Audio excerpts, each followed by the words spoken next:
मेरी इंटरप्रिटेशन में सीता विलन नहीं है। सीता वो बनी जो बाबा ने उसके अंदर बिल्ड किया। फिल्म के फैक्ट्स ये दिखाते हैं कि सीता को बचपन से फतेह, जिसे वो बाबा समझती थी, उसके सिस्टम में रेज किया गया।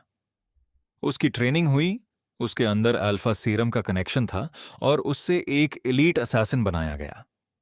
लेकिन साइकोलॉजी का सवाल ये है, क्या सीता ने यह आइडेंटिटी चूज की थी या यह आइडेंटिटी उसके लिए डिजाइन की गई थी?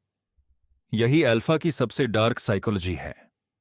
जब किसी इंसान की पूरी आइडेंटिटी कोई और डिजाइन करता है, उसका पर्पस, उसकी लॉयल्टी, उसकी सोच, उसका गुस्सा, तो एक टाइम के बाद वो इंसान अपनी चॉइस और अपनी कंडीशनिंग के बीच फर्क ही भूल जाता है।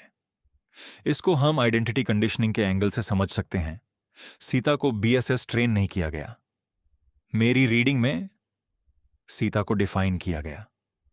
उसे यह नहीं पूछा गया कि तुम क्या बनना चाहती हो, उसे यह बताया गया कि तुम क्या बनोगी। उसके इमोशंस को वीकनेस समझा गया, उसके क्वेश्चंस को थ्रेट समझा गया, उसके डाइडार्डी को ट्रेनिंग बना दिया गया और उसकी ओबीडियंस को लॉयल्टी समझा दिया गया। यही बाबा का रियल कंट्रोल लगता है। बाबा का कंट्रोल सिर्फ फिजिकल नहीं था, साइकोलॉजिकल था। क्योंकि फिजिकल कंट्रोल से तुम किसी को रोक सकते हो, लेकिन साइकोलॉजिकल कंट्रोल से तुम किसी के अंदर अपनी आवाज डाल देते हो। फिर वो इंसान तुम्हारे बिना भी तुम्हारे रूल्स फॉलो करता रहता है। बाबा जैसे कैरेक्टर्स स्केरी इसलिए होते हैं क्योंकि वो पहली नजर में विलन नहीं लगते। वो प्रोटेक्टर लगते हैं, गाइड लगते हैं, फादर फिगर लगते हैं। वो तुम्हें डिसिप्लिन देते हैं, डायरेक्शन देते हैं, पर्पस देते हैं।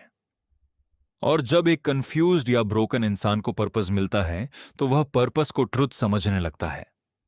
लेकिन कभी कभी जो इंसान तुम्हें स्ट्रांग बना रहा होता है, वह तुम्हें फ्री नहीं कर रहा होता, वह तुम्हें यूजफुल बना रहा होता है।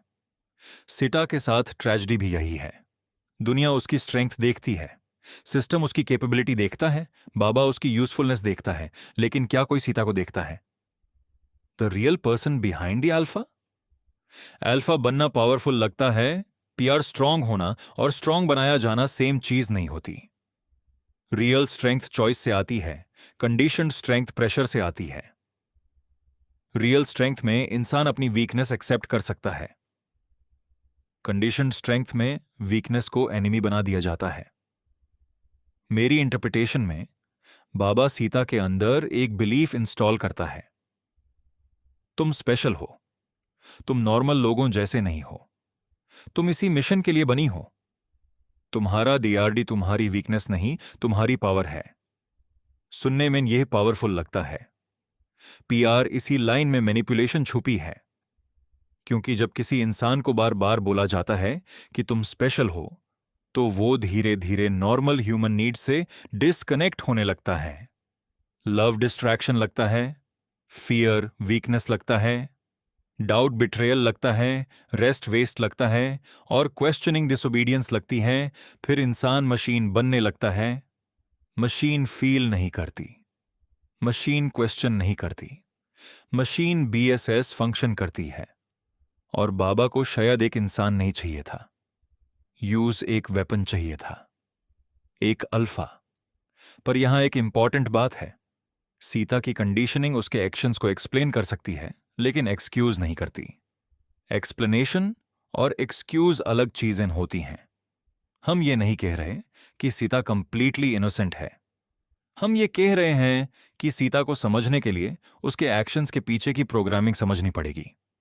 कोई भी इंसान सडनली कोल्ड, ओबीडियंट या इमोशनली नंब नहीं बन जाता।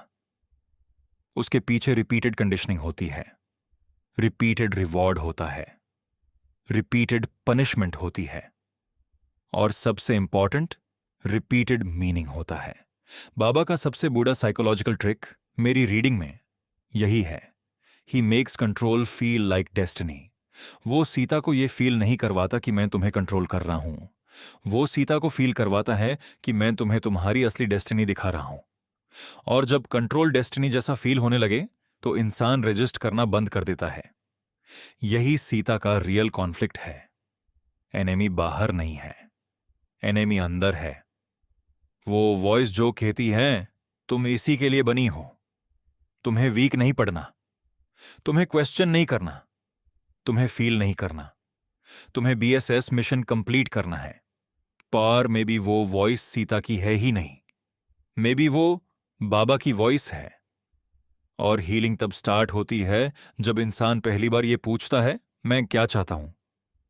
Not what Baba wants, not what the mission wants, not what the world aspects. मैं सीता की ट्रेजेडी यही है। अगर वो बाबा के सिस्टम में रहती है तो वो सेफ बट कंट्रोल्ड है। अगर वो सिस्टम से बाहर निकालती है तो वो फ्री बट लॉस्ट है।